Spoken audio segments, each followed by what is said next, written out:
வணக்கம். இது தமிழ் குரலின் சிறப்பு நேர்காணல். இன்றைக்கு நம்மோடு இணைந்திருக்கிறார் மரியாதைக்குரிய மூத்த பத்திரிகையாளர், அரசியல் திறனாய்வாளர் ஐயா திருமிகு தராசு ஷியாம் அவர்கள். சார் வணக்கம் சார். வணக்கம் வணக்கம். ஹரியானா மற்றும் ஜம்மு காஷ்மீருக்கான தேர்தல் அப்படிங்கிற விஷயங்கள் போயிட்டு இருக்கிறது.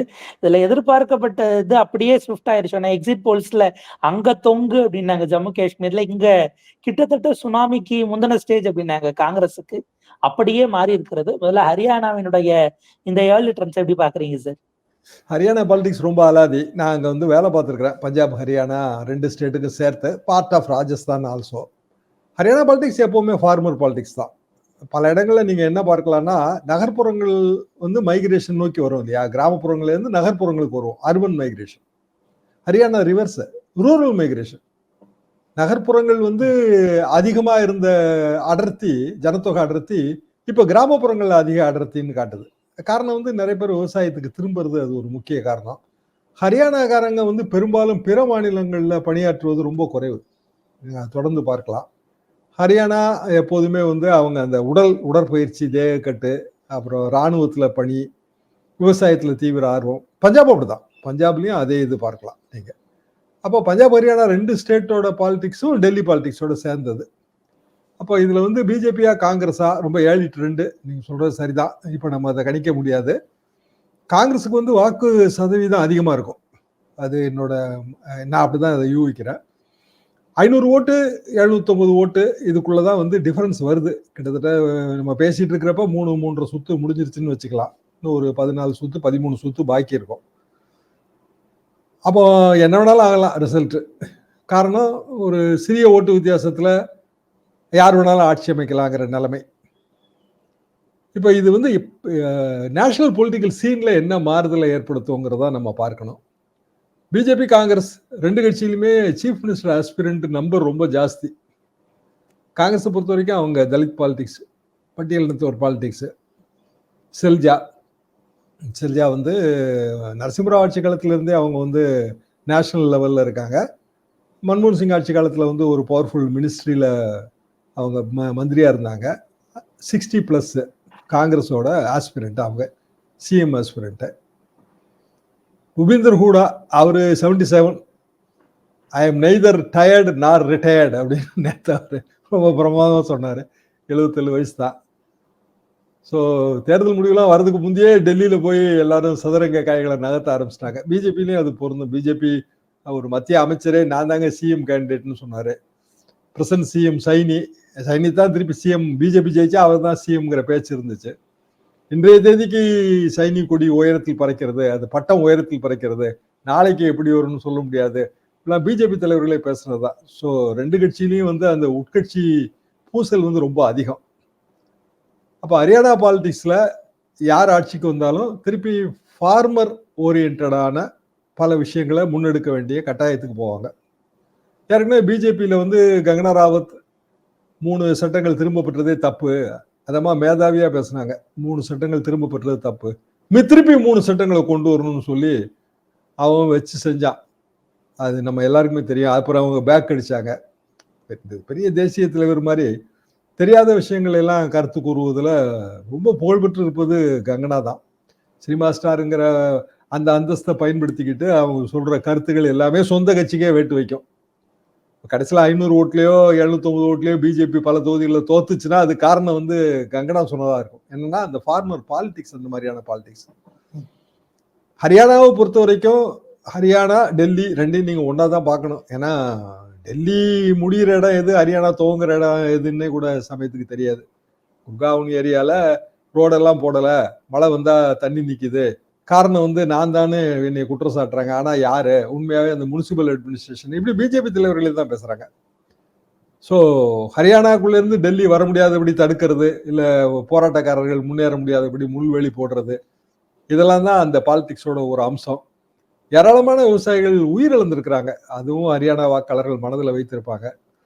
எது எப்படி இருந்தாலும் யார் ஆட்சிக்கு வந்தாலும் அந்த ஆட்சி பெரிய சோதனையான காலகட்டத்துக்கு தான் போகும் என்பது எனது பார்வை. இதுல சார் ஒரு 10 ஆண்டு ஆட்சி காலம், அதுக்கு இன்கம்பன்சி ஆன்டி இன்கம்பன்சிக்கு பிறகும் கூட ஒரு நெக் டு நெக் ஃபைட் கொடுக்க முடிகிறது என்று சொன்னால், தேர்ட் ஃப்ரண்டாக பல சக்திகள் இயங்கினதுதான் ஹரியானால காரணம்னு பார்க்க வேண்டியிருக்கு. அங்க ஒரு மக்கள் நல கூட்டணி நம்ம எடுத்துக்கணுமா? ஐஎன்எல்டியோ ஜேஜேபியோ? கண்டிப்பா எடுத்துக்கிடணும். ஆம் ஆத்மி, எதுக்கு ஆம் ஆத்மி விட்டுட்டீங்க? ஆம் ஆத்மியோட அரவிந்த் கெஜ்ரிவால் என்பவர் பழைய மக்கள் நல கூட்டணியின் வைகோவுக்கு சமந்தான். அதாவது கர்ஜனை எல்லாம் இருக்கும், ஆனா ஓட்டு வங்கி இருக்காது. பயணங்கள், நடைபயணம் எல்லாம் இருக்கும். ஆனா அடிப்படையில் வந்து கிராஸ் ரூட் லெவல்ல ஸ்ட்ரென்தன் பண்ணி ஓட்டு வங்கி இருக்காது. அந்த நிதர்சன கணக்கு இல்லாமலேயே வந்து தேர்தலில் வந்து போட்டி போட்டு முட்டு சந்தில் நிற்கிறது. இது சில அரசியல் தலைவர்கள் மத்தியில் நம்ம பார்க்குறோம். ஏன்னா அவங்கள பற்றிய பெரிய உயர்வான சிந்தனைகள் இருக்கு. அரவிந்த் கெஜ்ரிவால் அப்படியான ஒரு தலைவராக தான் நான் பார்க்கிறேன். ஏன்னா அவரோட குருநாதர் அவர் ரலேகான் சித்தி அவரோட சொந்த ஊர் அண்ணா ஹசாரே. நான் அங்கே போயிருக்கிறேங்க. போய் அவரை மீட் பண்ணி அங்கே பக்கத்தில் ஒரு நாள் தங்கி இரவு தங்கி திருப்பி மறுநாள் மீட் பண்ணி அப்போ அந்த ஆந்தோலன் போராட்டம் எப்படி நடந்தது, இந்த போராட்ட காலம், அந்த கிராமத்தோட அமைப்பு, எப்படி வந்து சமுதாய சீர்திருத்தங்கள் பண்றாங்க. பயங்கர ட்ரை ஏரியா, சரிவிலிருந்து ஓடி வர்ற தண்ணியை தேக்கி வச்சு தான் நீங்க விவசாயமே பண்ணணும். அப்படியான ஒரு ஊர். பெரிய அளவுக்கு அவர் வந்து புரட்சி சோசியல் ஒரு ரெவல்யூஷன் எப்படி கிரியேட் பண்ணாரு அப்படின்னா, கிராமப்புறத்துல எதுக்கு அதிகமா மக்கள் செலவு செய்யறாங்க, வெட்டி ஆடம்பரம், திருமண செலவு, இதை வந்து குறைச்சாலே கிராமம் முன்னேறிடும். வேற ரொம்ப வித்தியாசமான ஒரு சிந்தனை அது அந்த காலகட்டத்தில். அதாவது நான் சொல்றது ஒரு 20 வருஷம் முந்தி, 15 வருஷம் 20 வருஷம் இருக்குங்க. ரலேகான் சித்தியில எல்லாமே காமன் தான். அதாவது ஒரு பெரிய பந்தல், கல்யாண பந்தல், காமன் பந்தல், ஏழையோ பணக்காரனோ அங்கதான் கல்யாணம் பண்ணிக்கணும், பொது விருந்து, இப்படியான கான்செப்ட். நான் அது நம்ம கிராமங்களில் கூட அந்த மாதிரி எதுவுமே நான் பார்க்கலங்க. எல்லாமே பொதுதான், பொது மேடை, பொது பந்தல், பொதுவான ஆலயங்கள், இப்படி வந்து ஒரு கிராமம். அதை வந்து அவர் கட்டமைச்சு அது ஒரு மாடலா கொண்டு வந்தாரு. அன்பார்ச்சுனேட்லி அவரோட பிற விஷயங்களை எடுத்துக்கிட்டாங்களே தவிர இந்த சமுதாய புரட்சியை வந்து யாருமே எடுத்துக்கல. பெரிய எனக்கு வருத்தமா தான் இருந்தது அந்த காலகட்டத்தில். அவரோட முன்னணி தளபதி தான் அரவிந்த் கெஜ்ரிவால். ஆனா ஹசாரேக்கும் அவருக்குமான வித்தியாசம் மலைக்கு மடுவுக்குமான வித்தியாசம் மாதிரி. ஒரு லிக்கர் ஸ்கேம்ல வந்து என்னவோ அவர் வந்து ஒன்றும் அதுல ரிலீவ் ஆகல. அவர் வந்து ஒரு பெயில்ல வந்திருக்காரு, அவ்வளவுதான். அப்போ முதல்ல ஜெயிலுக்கு போகும்போதே அவர் வந்து தாராளமா தன்னோட பதவியை ராஜினாமா பண்ணிட்டு போயிருந்திருக்கலாம். அந்த உதாரணம் தான் ஜார்க்கண்ட் ஹேமந்த் சோரன் காட்டிய உதாரணம். திருப்பி ஹேமந்த் சோரனுக்கு வந்து பெயில் கிடைக்கும் போதே அது கிட்டத்தட்ட அக்யூட்டல் மாதிரி ஆகிப்போச்சு. மீண்டும் வந்து அவரால் முதலமைச்சர் ஆக முடிஞ்சது. அரவிந்த் கெஜ்ரிவாலுக்கு அந்த வாய்ப்பு இல்லைங்கிறது தான் ஹரியானா தேர்தல் முடிவு உணர்த்தும். ஏன்னா அநேகமா வந்து அவங்க ஒரு இடத்துல கூட வெற்றி பெற மாட்டாங்கன்னு தான் நினைக்கிறேன் இப்ப இருக்கிற நிலைமையை பார்த்தா. அப்போ ஒரு இடத்துல கூட வெற்றி பெறலைன்னா திருப்பி டெல்லி பாலிடிக்ஸ் தான் அதான பிரதிபலிக்கும். காங்கிரஸுக்கும் ஆம் ஆத்மிக்கும் அங்கே ஏற்கனவே வந்து டெல்லி லோக்கல் காங்கிரஸ் பிரதேஷ் கமிட்டி வந்து அவங்க ஆம் ஆத்மியை ஒத்துக்கிறது இல்லை. ஸோ இதில் வந்து 2-3 பேர் காணாமல் போவாங்க. ஒன்று அரவிந்த் கெஜ்ரிவால், இன்னொன்று துஷ்யந்த், சௌதாலா கிளான். அதாவது அந்த காலத்தில் 66 காலகட்டத்தில் வந்துங்க ஒரு கிளான் உண்டு. அது வந்து பிராமின் கிளான், ஷர்மான்னு நினைக்கிறேன், பேர் விடி சர்மாவோ என்னமோ. 66 70களில் எங்களோட கல்லூரி காலகட்டங்களில். அப்புறம் லால் கிளான் ஒன்று உண்டு, பஜன் லால், தேவி லால், இப்படி வருவாங்க. அவர் நேஷனல் பாலிடிக்ஸ் வரைக்கும் வந்தாங்க. இது எல்லாமே ஹரியானா பேஸ் தான். அதுக்கு பிறகுதான் இப்போ நம்ம பார்க்குற ஹூடா கிளான், பூபேந்தர் ஹூடா. இதுல இருந்து மாறுபட்டு வந்தவங்க தான் செல்ஜா, தலித் பாலிடிக்ஸ், குறிப்பிட்ட ஒடுக்கப்பட்டோர் என அரசியல். அது பஞ்சாப் வரைக்கும் பிரதிபலிக்கும். என்னன்னா பஞ்சாப்ல சீக்ஸ் வந்து அவங்களும் வந்து பட்டியல் இனத்தை சேர்ந்தவங்க தான் பெரும்பாலும். எனவே அந்த பாலிடிக்ஸ் தனியா இருக்கு. அது வந்து இப்போ இன்றைய தேதிக்கு ஆன்டி பிஜேபி, டோட்டலா ஆன்டி பிஜேபி. கிராமங்கள் வந்து பிஜேபிக்கு எதிராக தான் ஓட்டு போட்டிருக்கோம். நகர்ப்புறங்களில் பிஜேபி வந்து அதிகமாக ஓட்டு வாங்கியிருந்தால் இந்த 500 ஓட்டு 1000 ஓட்டு கடைசியில் முடிவு வரும்போது பார்த்தீங்கன்னா வெறும் 500 ஓட்டுல 20 தொகுதி டிசைட் ஆயிருக்கும். காங்கிரஸ் கட்சியோட மெத்தனமும் அதுக்கு காரணமா இருக்கும். அப்படியே கொஞ்சம் ஏர்லி ட்ரெண்ட் வந்த உடனே அவன் வீட்டு கிளம்பி கேசரி சாப்பிட போயிருப்பான். அது பொதுவாகவே காங்கிரஸ் கட்சியில் நீங்க அந்த குறைபாடை பார்க்கலாம். கலைஞர் வந்து தொடர்ந்து எழுதுவாரு, தம்பி சோர்ந்து விடாதே, அறுவடைக்கு தயாராக இருக்கிற நேரத்தில் வந்து அறுவடையை களவாடி கொண்டு போவதற்கு தயாராக இருப்பாரு. கலைஞரோட பழைய கடிதங்களை பார்த்தீங்கன்னா, அது பயிர் விளைஞ்சிருச்சு, அறுத்து வீட்டுக்கு கொண்டு வர வேண்டியதான், களத்து மெட்டில் காணாம போன கதைகள் உனக்கு தெரியுமா அப்படின்னு எழுதுவாரு. அது கடைசி வரைக்கும் இருக்கணும். கடைசியில வந்து வின்னிங் சர்டிஃபிகேட் வாங்குற வரைக்கும் அந்த கவுண்டிங் ஏஜென்ட் பூத் லெவல்ல இருந்தவங்க எல்லாம் களத்துல இருக்கணும். இதுதான் தொடர்ந்து அவர் வலியுறுத்துவார். வெற்றின்னு வந்த உடனே மிதப்புல கிளம்பிடாத தம்பியும் பாரு. இங்க வந்து அப்படி இல்லை. காங்கிரஸுக்கு அப்படி வலியுறுத்துற அமைப்பு கிட்டத்தட்ட ஒரு மாநிலத்திலுமே இல்லை. மக்களா பார்த்து ஓட்டு போட்டு காங்கிரஸை வெற்றி பெற செய்தால் தான் உண்டுங்கிற நிலைமை. பிஜேபி அந்த இடத்துல கிளவரா இருக்குங்க. காரணம் ஆர்எஸ்எஸோட கட்டமைப்பு வந்து அவங்க வந்து அப்படி. ஏன்னா களத்துல வந்து அவங்க அரசியல் முகமாக வெளியில காட்டிக்க மாட்டாங்க. அதனால களத்துல கடைசி வரைக்கும் இருப்பாங்க. ஆக இது எப்படி பார்த்தாலும் வந்து இன்று மாலை வரைக்கும் வரும். இதுல நேஷனல் கான்ட்ரவர்சி நிறைய வரும் தான் நான் நினைக்கிறேன். ஏன்னா இப்பவுமே வந்து காங்கிரஸ் வந்து இவிஎம் திருப்பி ஆல்டர் பண்ணிட்டாங்கன்னு சொல்றாங்க. அப்ப காலையில ஃபர்ஸ்ட் ரவுண்டு எண்ணும் போது காங்கிரஸ் முன்னிலையில் இருந்தது. அப்போ இவிஎம் ஆல்டர் பண்ணலையா என்ன? ஒரு ரவுண்டு இவிஎம் ஆல்டர் பண்ண முடியுமா? இந்த கேள்வி இயல்பாக வரும். அப்போ வெற்றி பெற்றால் நீங்க இவிஎம் பக்கம் இருப்பீங்க, தோல்வி அடைஞ்சா இவிஎம்க்கு எதிராக இருப்பீங்களான்னு பிஜேபி சைடு கேட்குது. அது எனக்கு என்னமோ அதுல நியாயம் இருக்கிறதா தான் நான் நினைக்கிறேன். அதே நேரத்தில் ஜம்மு காஷ்மீர் அப்ப அங்க என்ன இவிஎம் ஒர்க் பண்ணலையா, இவிஎம் பிஜேபி ஹேக் பண்ணலையான்னு கேள்வி வரும். ஆனா இது வந்து மகாராஷ்டிரா தேர்தலில் பிரதிபலிக்குங்கிற வகையில் தான் நான் இதுக்கு முக்கியத்துவம் தரேங்க. ஹரியானா ரொம்ப சின்ன மாநிலம் தான், 90 தொகுதி. நம்ம வந்து 234 தொகுதி, பீகார் வந்து 240 பிளஸ், மகாராஷ்டிரா 280 பிளஸ்.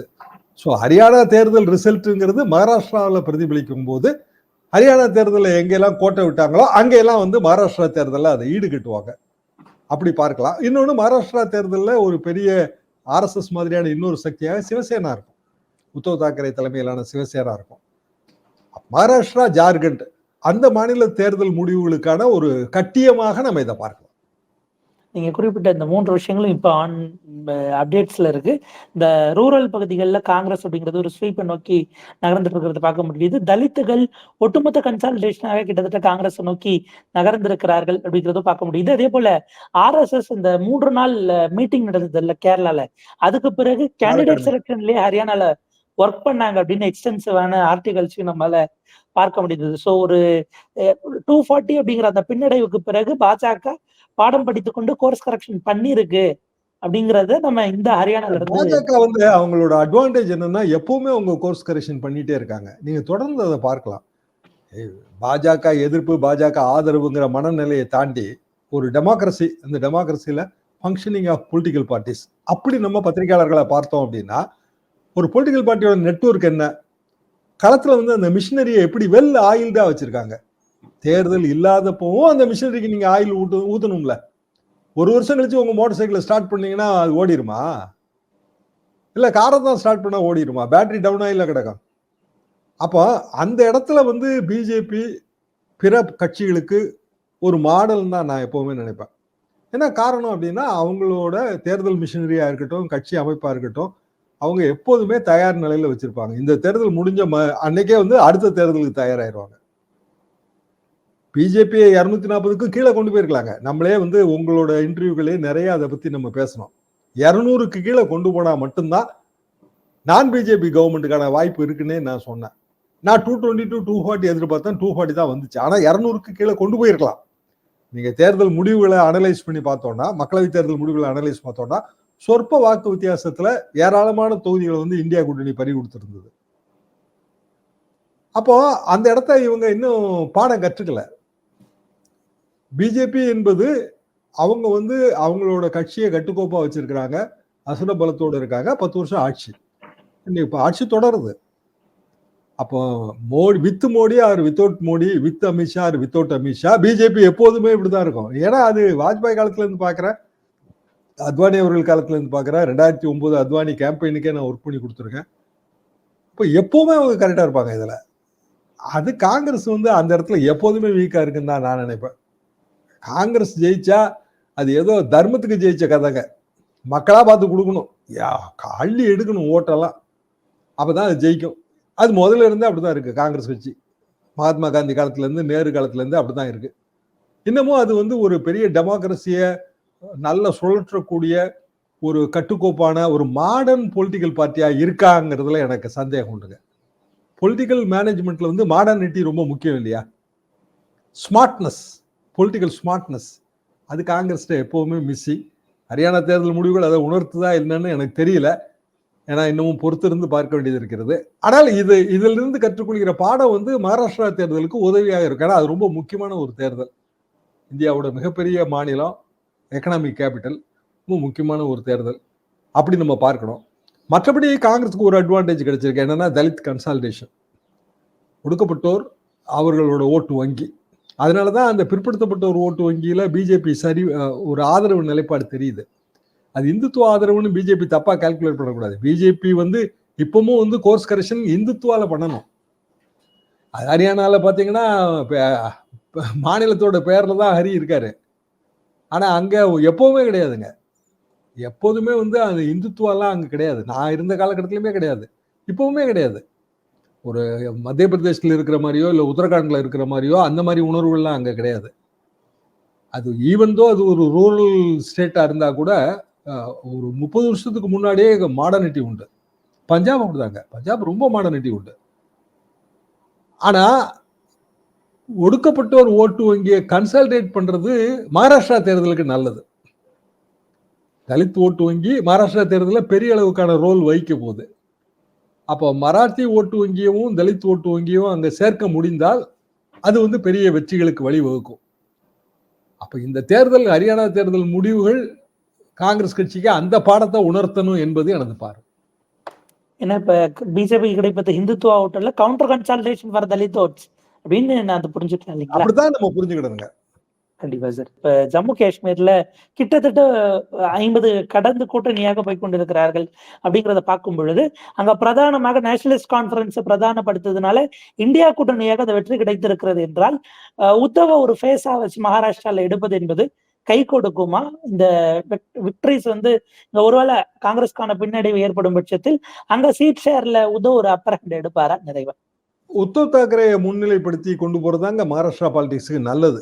என்ன காரணம்னா, அந்த சைடு எதிர் சைடு மகா யுட்டியில வந்து அவங்க சீஃப் மினிஸ்டர் கேண்டிடேட் போட போற மாரி தெரியல. பெரிய போட்டி இருக்கிறதுனால அப்படியான வாய்ப்பு இருக்க மாரி தெரியல. சீஃப் மினிஸ்டர் கேண்டிடேட்னு ஒரு முகத்தை பிரதானப்படுத்த மாட்டாங்க. இப்ப ஹரியானா தேர்தல்ல சைனி முகத்தை பிரதானப்படுத்தினாங்க. இவர்தான் அடுத்த சிஎம் நாங்க ஜெயிச்சா அப்படின்னு பிஜேபி சொல்லுச்சு. காங்கிரஸ்ல வந்து அப்படி இல்ல. என்னன்னா 3 பேரும் போட்டி போட்டுட்டே தான் இருந்தாங்க. ஆரம்பத்துல இருந்தே வந்து செல்ஜா உட்பட 3 பேரும் வந்து போட்டி போட்டுட்டே தான் இருந்தாங்க. ஆனா நேர் opposite Jammu Kashmir. NC dominated. India கூட்டணின்னு சொல்றதை விட கூட அது வந்து என்சிக்கான வெற்றின்னு தான் நம்ம சொல்லணும். அப்போ என்சி வெர்சஸ் பிஜேபி அல்லது ஆர்டிகல் 370 ரத்து வெர்சஸ் மீண்டும் ஆர்டிகல் 370 கொண்டு வர்றது, காஷ்மீருக்கான மாநில அந்தஸ்து, இந்த மாதிரியான பெரிய விஷயங்களை நோக்கி அது போகுது. காஷ்மீர் வந்து இந்தியாவோட மிக முக்கிய மாநிலம். எவ்வளவுதான் அது சின்ன மாநிலமாக இருந்தாலும் முக்கிய மாநிலம். பசுமன் தேவர் அந்த காலத்துல என்ன சொல்வார்னா, அதாவது 60களுக்கு முந்தி 60கள்ல காஷ்மீருக்கு நம்ம செலவு செய்த தொகையை வைத்துக்கொண்டு 10 காஷ்மீரே நம்ம உருவாக்கிடலாம் பாரு. அவ்வளவு தொகை வந்து 60களிலே செலவு பண்ணோம். ரொம்ப சின்ன ஸ்டேட்டு, பெரிய அளவுக்கு வந்து அதுல வந்து நாட்டுக்கு பொருளாதார வளம் வந்து அந்த ஸ்டேட்டால சேர்க்க முடியாது. ஆனா நமக்கு அது பிரஸ்டீஜ். அப்படியான ஒரு மாநிலத்துல முக்கியமா 10 வருஷம் கழிச்சு நடக்கிற தேர்தல்ல 2 பிரதான அம்சங்கள் நம்ம பார்க்க முடிஞ்சது. ஒன்னு 370, இன்னொன்னு காஷ்மீருக்கான மாநில அந்தஸ்து. இப்ப அடுத்தது நாமினேட்டட் எம்எல்ஏ பவர் வந்துடும். அது இன்னும் பேசப்படும். என்ன காரணம்னா, அது எல்ஜி போடணுங்கிற மாதிரியான பேச்சுவார்த்தை 2 நாளா நடக்கு. நாமினேஷன் பண்றதுக்கான உரிமை பிரசிடென்ட்டுக்கே கிடையாது. மந்திரி சபை என்ன சொல்லுதோ அதுபடிதான் பிரசிடென்ட் வந்து, நீங்க ராஜ்யசபா நாமினேஷன் பாத்தீங்கன்னா அப்படிதான் வரும். அப்ப கவர்னரே நாமினேட் பண்ணலான்னு இங்க மாத்தினாங்கன்னா எப்படி இருக்குமோ அப்படிதான். அந்த எல்ஜி வந்து 6 பேரை நாமினேட் பண்ணலாங்கிற கதை. அது ஆபத்து. அப்ப ஃபியூச்சர் மந்திரி சபை வந்து நாமினேட் பண்ணணும்னா நேஷனல் கான்ஃபரன்ஸோட மந்திரி சபை தான் அதை நாமினேட் பண்ணணும். இப்ப பாண்டிச்சேரியில் எப்படிங்க ஆட்சி மாற்றம் ஏற்படுது? நாமினேஷன் பவரை வந்து எல்ஜி எடுத்துக்கிட்டாங்க. அதை எடுத்து கோர்ட்டுக்கு போச்சு. ஒன்றும் பெரிய அளவுக்கு அதுல வாய்ப்பு கிடைக்கல. அவ்வளவுதான். அது வந்து என்ன ஆச்சு கடைசியில? ஒரு காங்கிரஸ் ஆட்சியே கவுந்து போச்சு. அப்போ பெரிய அளவுக்கான லீகல் ஃபைட் அதுல கொடுக்கணும். இப்ப காஷ்மீரை பொறுத்த வரைக்கும் அது கொடுக்கணும். அது கொடுக்குற அளவுக்கான ஒரு தேசிய அளவுக்கான ஒரு பரந்துபட்ட புரிதல் வந்து நான் பிஜேபி கட்சிகளுக்கு வரணும். அதை வச்சுதான் இந்த காஷ்மீர் மாநிலத்தின் அடுத்த கட்ட அரசியலை நம்ம டிசைட் பண்ணணும். கண்டிப்பாக சார். இது என்ன மாதிரி நம்ம பார்க்க வேண்டியிருக்கிறது 2 மாநில தேர்தல். அதுல இருந்து என்னென்ன ரீடிங் பிட்வீன் தி லைன்ஸ 2 கூட்டணிகளும் அல்லது கூட்டணியாக இருக்கிறவர்கள் செய்ய வேண்டும் அப்படின்னு பல விஷயங்கள பகிர்ந்துகிட்டீங்க. அடுத்தடுத்தது எப்படி போகுதுன்னு பார்ப்போம். உங்க நேரத்துக்கும் கருத்துக்களுக்கும் ரொம்ப நன்றி சார்.